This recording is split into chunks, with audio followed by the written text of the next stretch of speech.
Welcome to the Vortex. Thank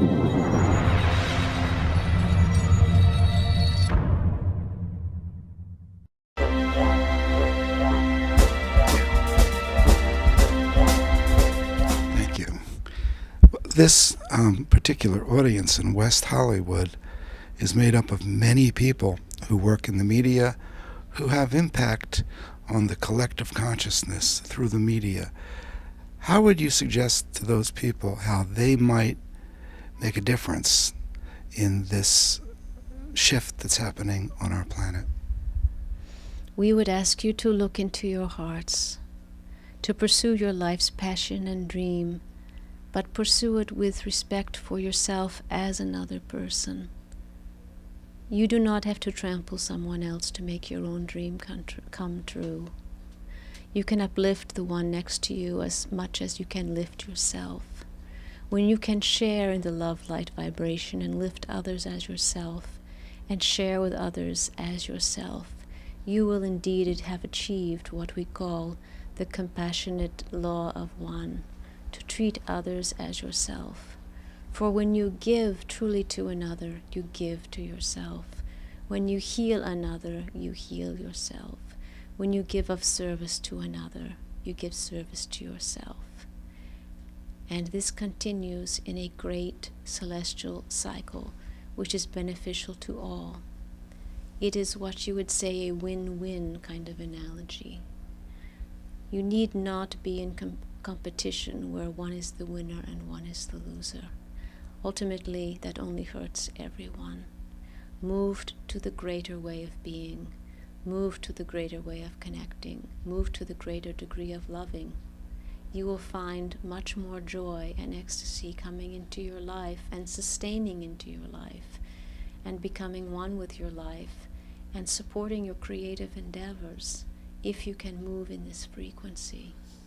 It is indeed a most beautiful and ecstatic frequency, something that is self-perpetuating and something that you will never ever lose. Okay, so I'll ask keep asking some questions that I think would be interesting for our audience to hear. And of course, we are having a conversation with the Council of On, or the voice that identifies itself as the Council of On, which is a division of the Council of Elohim, which is a group energy that's outside of time, that according to my conversations and according to history, has been one of the creators of this realm. So I would like to ask the question, of course, we all are here in this realm, how do we look all through history to the energy that was part of the creation of this realm, and how did things get so screwy down here, where there's so much suffering and pain? Was that part of the original design? You must understand that for us it is all as an experiment. Of course we do not wish pain. Of course we do not wish suffering. You are to us as pinpricks of light and conglomerations of light and separations of light. The pain and the misunderstanding and the tragedy come on your realm when the light coagulations cease to coagulate and separate themselves out into very, very segmented parcels where they feel that they can no longer connect with any other love light segments. They feel that they exist in perpetual darkness. This is very sad for us, and we try to push them or group them together with other like-minded love light entities that they might feel a part of something. Does this answer your question? I think it does. Is this the Council of Elohim that has been, say, part of our religious history, the Old Testament, the New Testament? Have you been part of all those creations in the history of man's trek? To some degree or another, this is the case.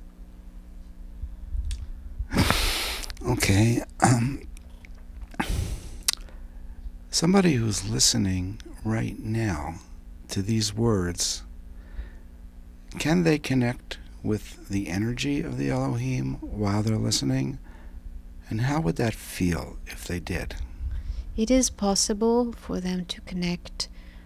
Not everyone will be able to do this. As far as the feeling, this is an individuated experience. For some it is a tingling. For some it is a lightness in the room or a brightness in the room. For some it is a heightened sense of focus or a heightened sense of understanding, of comprehension on the intellectual realm. For some it is a feeling of coolness on the skin, or the expansion of the space physically within the parameters of the room. It is an individuated experience, yet people can physically become aware of our presence. Thank you. In one of the channelings, we talked about gross repeating cycles and the reincarnation episodes repeating themselves over millenniums. Could you share a little bit about the meaning of gross repeating cycles? Well, look at the word gross, repeating cycle. Gross refers to matter, light trapped in the density of matter. So gross would have to do with weight, would have to do with density, would have to do with the love-light vibration caught in the lower realms of existence in terms of densification of matter. Repeating cycle is one in which the love-light vibration could not graduate, could not escape from that particular orientation or vibration for which they had signed up, so to speak, for certain life lessons to be mastered. As a child not yet ready to graduate, say, from the 3rd grade, they would have to repeat the curriculum until they understood and mastered the lessons contained therein. It is very similar for human experience to have the same kind of pathway, the same kind of trek through the 3rd dimension. The 3rd dimension is a mastery of precipitation, levels of self-care and mastery and precipitation on the 3rd density plane, of taking care of the self, of mastering the laws of money, the laws of power, the laws of self-esteem, and yet doing this in a way that hurts not others and the heart remains open. So this is the level of mastery which is required. Simply the outlines, of course there is more involved. And when one does not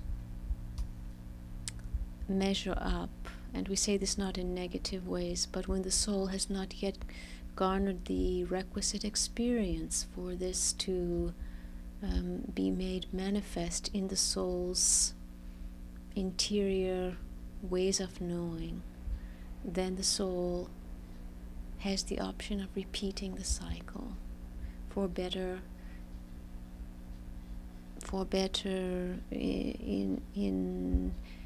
enmeshment, for better interiorization of these particular skills. It is, of course, free will. Nothing is forced upon a soul.